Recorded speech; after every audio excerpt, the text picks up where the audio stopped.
बाबा बालकनाथ की पहली कहानी। बाबा बालकनाथ के सिद्ध पुरुष के रूप में जन्म के बारे में सबसे लोकप्रिय कहानी भगवान शिव की अमर कथा से जुड़ी है।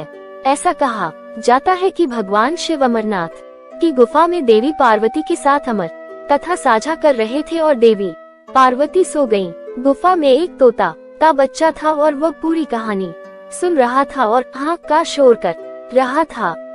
जब कथा समाप्त हुई तो भगवान शिव ने देवी पार्वती को सोता हुआ पाया और वे समझ गए कि किसी और ने कथा सुनी है। वह बहुत क्रोधित हुआ और उसने अपना त्रिशूल तोते के बच्चे पर फेंक दिया। तोता अपनी जान बचाने के लिए वहां से भाग निकला और त्रिशूल उसके पीछे हो लिया।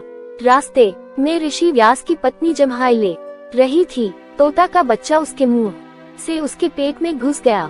त्रिशूल रुक गया क्योंकि एक महिला को मारना अधार्मिक था। जब भगवान शिव को ये सब पता चला तो वे भी वहां आए और ऋषि व्यास को अपनी समस्या बताए। ऋषि व्यास ने उससे कहा कि वह वही प्रतीक्षा करे और जैसे ही तोता का बच्चा बाहर आएगा वह उसे मार सकता है। भगवान शिव बहुत देर तक वही खड़े रहे लेकिन तोता का बच्चा बाहर नहीं निकला।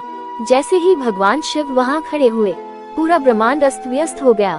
तब सभी भगवान ऋषि नारद से मिले और उनसे अनुरोध किया कि वे भगवान शिव से दुनिया को बचाने का अनुरोध करें। अमर कथा पहले ही सुन ली थी और इसलिए अब वह अमर हो गया था और अब उसे कोई नहीं मार सकता था। ये सुनकर भगवान शिव ने तोते के बच्चे को बाहर आने के लिए कहा और बदले में तोते के बच्चे ने उससे वरदान भगवान शिव ने उसे स्वीकार कर लिया और तोते के बच्चे ने प्रार्थना की कि जैसे ही वह एक आदमी के रूप में बाहर आए कोई भी अन्य बच्चा जो उसी समय जन्म लेता है उसे सभी प्रकार का ज्ञान दिया जाएगा और वह अमर होगा। जैसे ही भगवान शिव ने ये स्वीकार किया ऋषि व्यास के मुख से एक दिव्य शिशु निकला।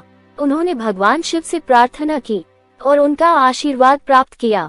यही दिव्य बालक बाद में सुखदेव मुनि कहलाए। उस समय जन्म लेने वाले अन्य शिशु नौनाथ और 84 सिद्ध के नाम से प्रसिद्ध थे।